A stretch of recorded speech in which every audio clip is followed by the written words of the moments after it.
Giving up gaming just feels impossible. I've been there. I was addicted to gaming for a very long time in my life and it had very negative consequences. But it's not impossible. I've come out of it, and in this video, I'm going to take you through how you can overcome this addiction of gaming and how you can reclaim your life back. Hi, I'm Suhail. I make videos about gaming addiction and how to overcome them and how to lead a productive life. Let's get in. Games are very addictive in nature, especially in today's age where the designers build the games in such a way that they can maximize playtime by their user base and to get them hooked on to the game such that they never leave the game. It's a very common practice in today's age. They use several psychological tactics up their sleeve. Either some social tools such that you have friends you meet only online, or are designed in such a way that the next achievement is just a little bit far away and you can achieve it. They sometimes make us believe that our life exists only in the game and the outside life is something else. It doesn't matter. And this is something I was victim to myself. So looking back at my days, gaming felt really good. Trust me, even now if I go back to it, I know I will feel really good. But it is not a good habit. There are many things that feel good but are not good for us. While gaming, we are in a flow state, that is, we feel good that we are achieving something, that our minds are triggered, and it just feels like we are in this flow state, we are heading towards this target and we're going to achieve it. And also, when the gaming session is done, it doesn't feel like a lot of time has passed. So looking back, sometimes I even would sit gaming for 4-5 hours continuously and I wouldn't realize it. Right now, thinking back to it, it just feels like, why did I do it? But at the moment, it just felt like the normal thing to do, and it was just impossible to get out of it. Gaming was an escape for me. The real world problems were so many, so difficult to deal with that gaming was an escape. And I didn't want to deal with these real world problems. Today, looking back at it, it just feels so trivial that I was avoiding these problems. I was procrastinating on them and focusing on the gaming aspects, because today those real world problems are so small. Like it doesn't take a lot of effort to solve them. Those were easy things to do in retrospect, but during the time it felt like I just don't want to do that. Those are so difficult things. I want to just escape into this gaming virtual reality and not deal with my problems. But trust me, it is not impossible. It's actually very easy. It just takes small steps towards working towards your real life goal. Even the tiniest step, it helps you in realizing that it's a big monster. The procrastination of monster, it goes bigger and bigger over time, but doing a small thing can give you that small victory and you can overcome the big monster easily.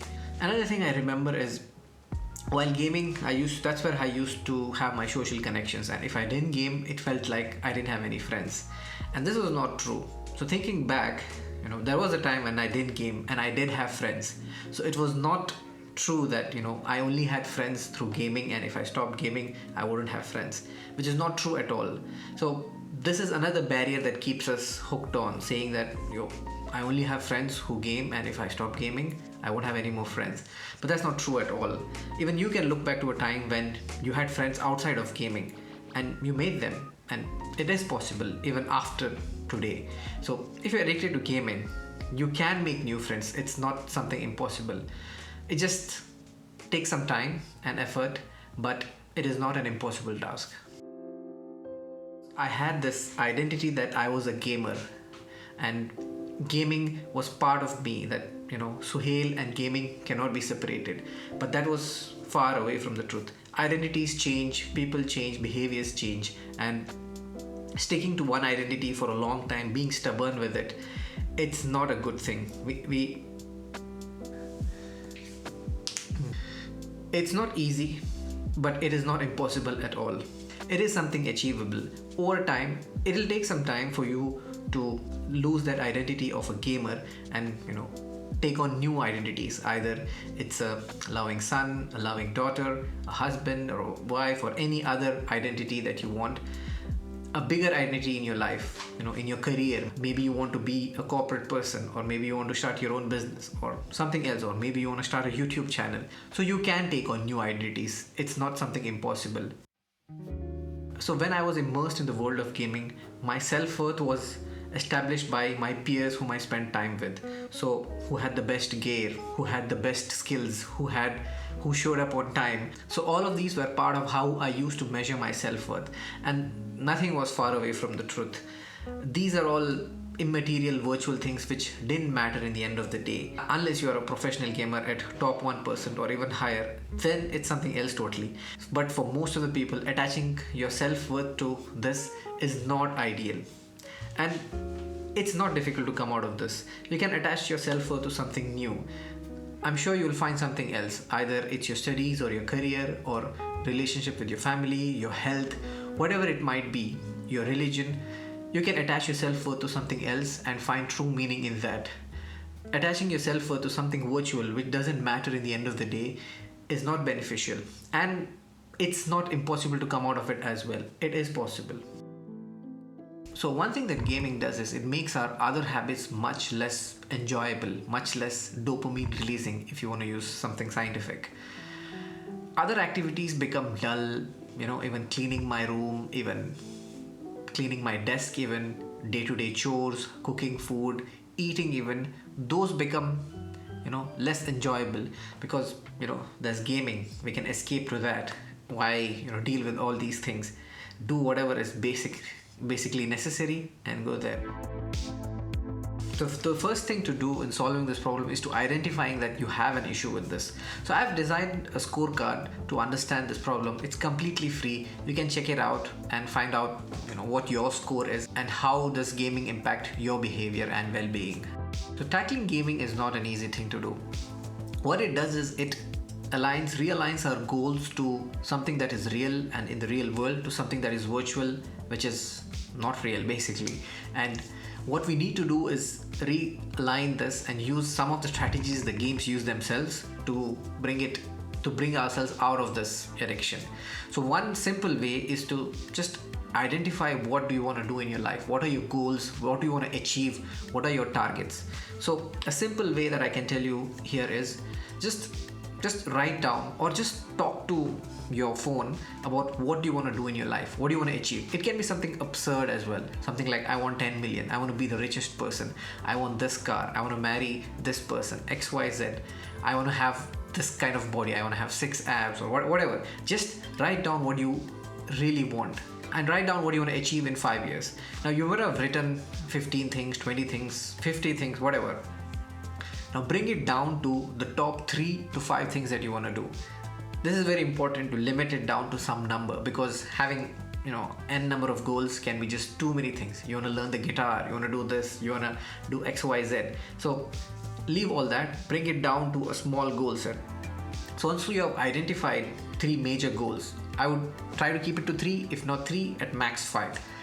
Try to identify your goals into 5 years and think what are the milestones that you want to do. For example, you want to have an amazing body, you want to have a 6-pack abs. So we all know how to do this. It's to work out consistently and to eat properly. Now to achieve this in, let's say, 1 year, so what is your 1 year goal going to be? So maybe to reduce 5 kilos, to maybe to reduce 10 kilos, something like this. And to reduce 10 kilos, what are your daily habits going to look like? Okay, you're going to watch what you're going to eating, you're going to go work out. So these are your daily habits and goals that you want to replace your gaming with slowly. Because if you have a long-term goal in mind and you're doing daily habits to do that, you'll find it easy to get the motivation to do your workout, let's say. And even starting something like this, you can start very small. That is, in the first 30 days, let's say, first 30 days, you just go to the gym, maybe do one exercise and come back, and that's it. Start with something very small. So if you have your goals, maybe you have, let's say 3 goals, and 3 goals come with approximately 3 habits per day, let's say, and you have your goals in mind and you have the habits that you want to do.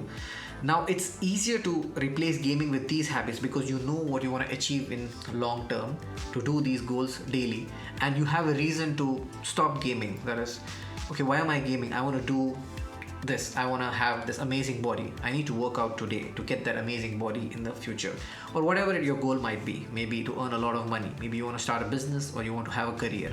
Maybe to start a career, you need to start applying, and you need a resume. So there are some daily habits that you need to do to replace your gaming by. Slowly but surely, I'm not asking you to completely switch off gaming from your life, but identify what you want to do and identify the habits that you need to do daily, and take on the identity of the person that who works out daily, or who works on their resume every day. And slowly but surely you can find that motivation to replace the gaming habit with some good habits that you want to do, which align with your product goals. And the goals can change over time. They don't need to be the same all the time. Something else that can help you also is to get in touch with your loved ones, your friends and family, who can help you out. Tell them, confess to them that you have this problem, and they'll be more than happy to help you out, understand, and to guide you, to hold you accountable.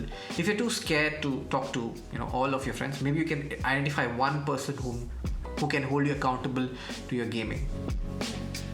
The simple tricks that work is to add friction to your gaming setup. Let's say I was addicted to World of Warcraft and Dota 2. What I would do is to uninstall Dota every time I'm done playing, and also to remove Steam from my account. So if I have to play again, I need to install Dota, and first of all install Steam, and then install Dota again to play. So this was a huge friction for me, and it made it that much more difficult. For example, if you're addicted to playing in your PC, so you can remove the cord and shut it inside and keep it over there, and only when you want a game, you go in, you take it out and come out. Or you can keep it somewhere far away, which is much more difficult to reach. So all of these tactics you can use. You know yourself best. Add friction to your gaming setup. It's not that you cannot game. Of course you can game, you can go and get your stuff, but if you have like a proper setup where your screen is set up, your laptop to game, you just have to go click some buttons and that's it, you're into the game less than 2 minutes, then it's going to be easy to get into the habit again. But if you add friction, maybe to start it takes 10 minutes, 15 minutes. In my case, it used to take half an hour to 1 hour. So it meant that I really wanted a game, only then would I play. I had to download the whole game again. So maybe that would help. And in the flip side, for your good habits, you need to remove as much friction as possible. Keep, suppose you want to work out, keep everything in front of you, like your working out clothes, your shoes, everything in front of you. Whatever you need for your workout, you need to keep. And also your shower, if you want to take after workout, and go to a place which is very close to you, so that you don't feel demotivated that I need to walk so much, etc. So you reduce the friction as much as possible. And also the same tactics I mentioned earlier, to work out just for 2 minutes and come back, or even less, just go and come back. Remove the friction completely if possible from your good habits. And maybe, for example, you want to study more, or you want to look into your career. So what you could do is, in your home screen, you can always have a tab open which opens up to your study page. As much low friction as possible, and that's what's always there on your screen instead of games and other stuff. So try out these tactics, and hopefully it helps you out. I would tell you that even though it might feel impossible to get out of this addiction, it is not. It's completely possible to do. I am proof of it myself. It just feels like it's not possible, but trust me, it is possible. And in case you want my help in overcoming this, I'm also open to this. So I've put a link to my calendar below. If you want to just talk to me, just book my time and we can just chat and understand how we can solve this. Yeah, it's been a long one. Thank you so much for watching. Goodbye.